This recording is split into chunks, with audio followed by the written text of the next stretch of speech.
नमस्कार साथियों, मैं आनंद राय आज फिर आपके बीच यहाँ मौजूद हूँ। पिछले दिनों मैं एक किताब पढ़ रहा था। पढ़ते पढ़ते एक पंक्ति मुझे दिखी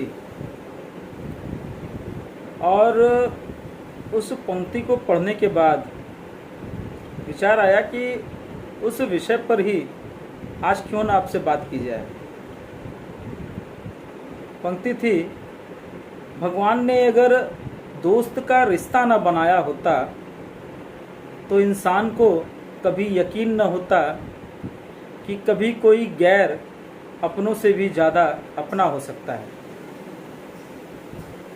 हाँ दोस्तों, आज बात करेंगे उसी दोस्ती के रिश्ते के बारे में।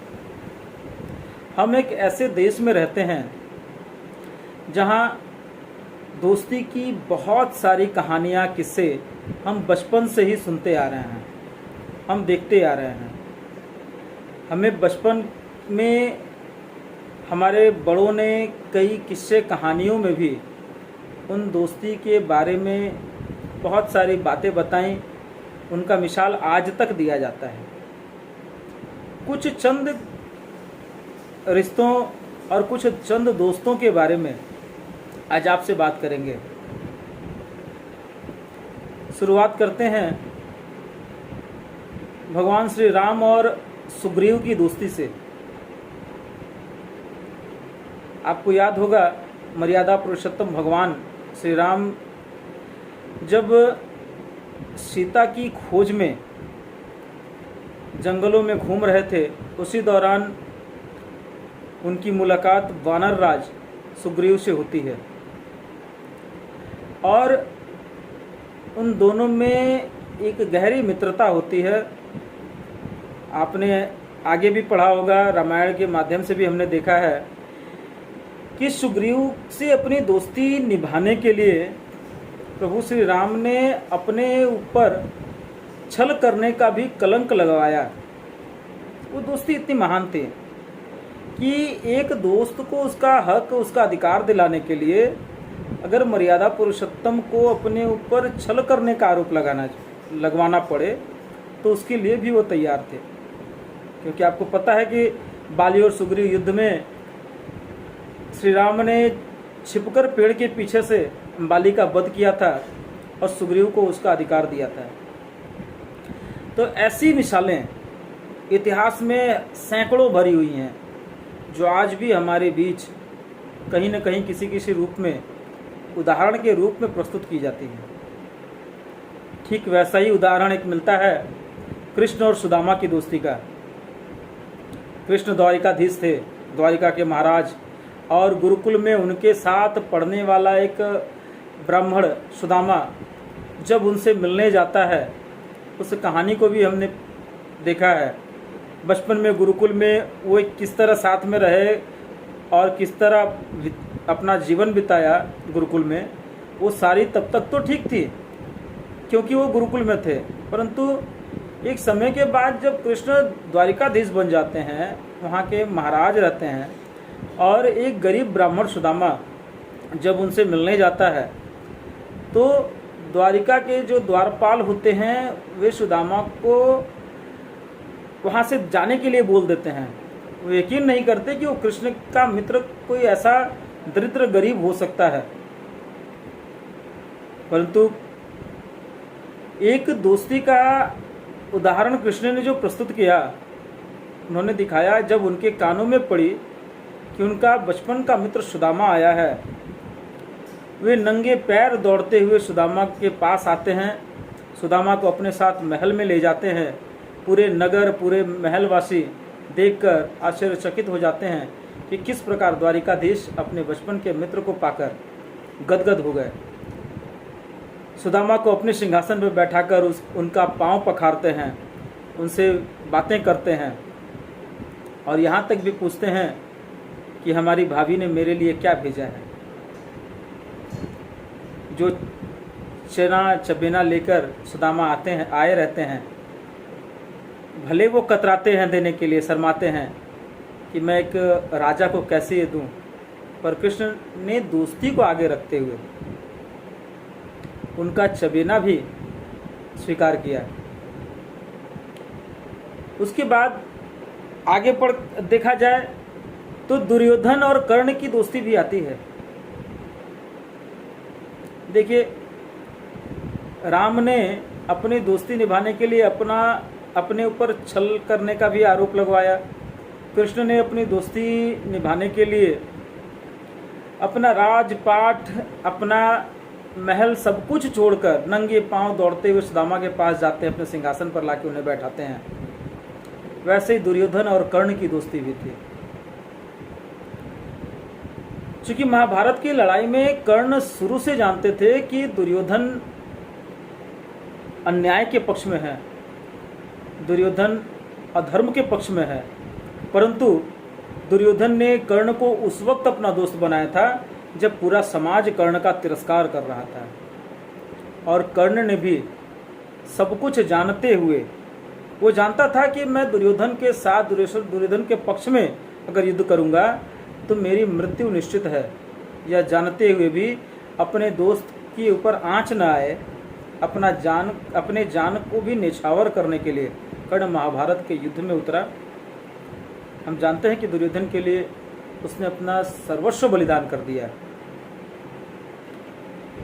यह भी पढ़ने को मिलता है कि दुर्योधन जितना अपने भाइयों के मृत्यु पर न रोया, उससे कहीं ज्यादा विलाप उसने कर्ण के मृत्यु पर किया था। ये सारी घटनाएं पौराणिक और कथाओं से भी मिलती हैं। इतिहास में भी एक कथा आपको याद होगा, आपने भी पढ़ा होगा। एक राजा हुआ करते थे, पृथ्वीराज चौहान। पृथ्वीराज चौहान की भी दोस्ती की मिसाल दी जाती है। पृथ्वीराज चौहान के दोस्त थे चंद्रबरदाई, जो उनके दरबार के एक कवि भी थे और पृथ्वीराज के बहुत ही करीबी दोस्त भी थे। और दोस्ती का मिसाल वहाँ देखने को मिलता है कि पृथ्वीराज के हर एक युद्ध में चंद्रबरदाई उनके साथ रहते थे, उनका ढाल बनकर। जब तराइन के युद्ध में 16 बार मोहम्मद गौरी को हराने के बाद जब 17वीं बार पृथ्वीराज चौहान जब हारते हैं और मोहम्मद गौरी उनको बंदी बनाकर उनकी दोनों आंखें फोड़ देता है, तब चंद्रबरदाई अपनी दोस्ती निभाने के लिए आगे आते हैं।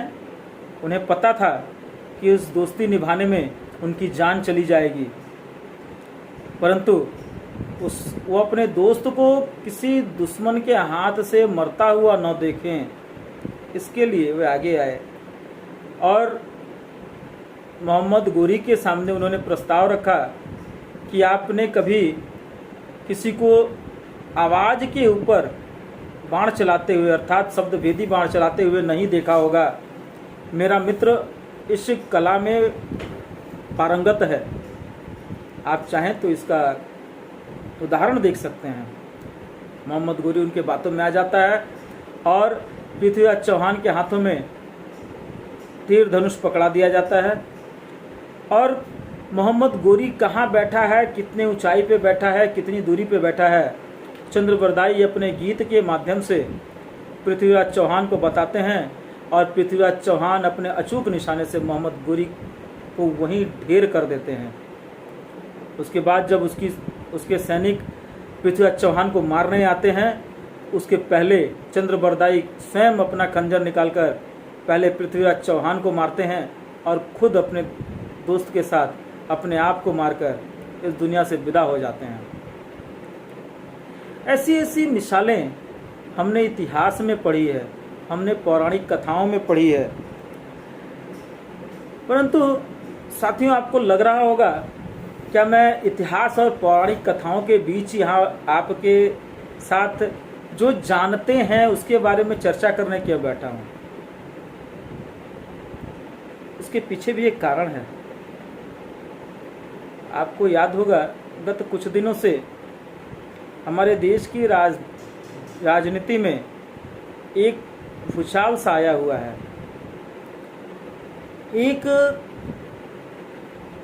कृत्य ऐसा किया गया जिसे कोई इंसान कर ही नहीं सकता। वो पिशाचों द्वारा किया गया एक कृत्य, नर पिशाच जिन्हें कह सकते हैं। ऐसी घटना आपको भी पता है, अमरावती में एक घटना घटी, उसमें भी एक दोस्त ही साथ में था। उमेश कोले और डॉक्टर यूसुफ खान की दोस्ती भी शायद आगे मिसाल के रूप में आएगी।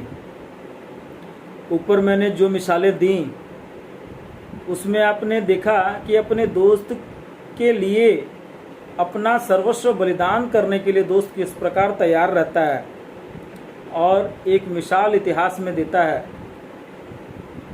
वहीं दूसरी तरफ उमेश कोले और डॉक्टर यूसुफ खान की दोस्ती भी मुझे लगता है कि इतिहास में आगे भी बहुत लंबे समय तक याद की जाएगी।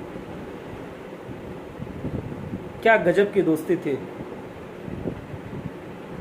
लगभग 1.5 दशक से ज़्यादा की दोस्ती सिर्फ एक पोस्ट के कारण किस प्रकार खत्म हो जाती है और एक दोस्त दूसरे दोस्त की जान तक ले लेता है, ऐसा उदाहरण शायद ही इतिहास में कहीं देखने को मिलता है। हमारे सनातनी समाज में, सनातनी संस्कृति में, भारतीय संस्कृति में इस तरह का शायद मुझे लगता है, हो सकता है कि मेरा ज्ञान कम हो, पर मुझे जहाँ तक लगता है शायद ये कोई पहला उदाहरण हो कि एक दोस्त शायद दूसरे दोस्त पर विश्वास करने से भी अब डरने लगे। पोस्ट चाहे जो भी रहा हो, अगर मैं कोई पोस्ट कर रहा हूँ, मेरे किसी दोस्त को, किसी मित्र को अगर उससे आपत्ति है तो मुझसे बात कर सकता है, मुझे बोल सकता है, मुझे डांट सकता है, उस हक से मेरा कान पकड़ सकता है। परंतु क्या वो दोस्त उस एक पोस्ट के कारण अपनी दोस्ती को ताक पे रख के अपने दोस्त की जान लेने पर उतारू हो जाए, उसके परिवार में उसके बीवी बच्चों को अनाथ करने पर उतारू हो जाए? इतिहास में ऐसा कोई उदाहरण मैंने तो आज तक नहीं पढ़ा। साथियों, हम किस समाज के तरफ जा रहे हैं? एक समाज राम, कृष्ण, कर्ण, पृथ्वीराज चौहान के उदाहरणों से भरा हुआ है कि एक दोस्त किस तरह अपने दोस्त के लिए अपना सर्वस्व बलिदान करता है, और दूसरी तरफ हमारा समाज आज के समय उमेश कोले और यूसुफ खान की दोस्ती के तरफ अब जा रहा है। क्या एक दोस्त दूसरे दोस्त पर भरोसा तक नहीं कर सकता? क्या एक दोस्त दूसरे दोस्त के साथ सुरक्षित अपने आप को महसूस करेगा? मैं आपके बुद्धि विवेक पे इस बात को छोड़ता हूँ। क्या पोस्ट थी, क्यों थी, किस लिए थी, ये सारी बातें आप जानते हैं। मैं उस बात पे नहीं पढ़ना चाहता।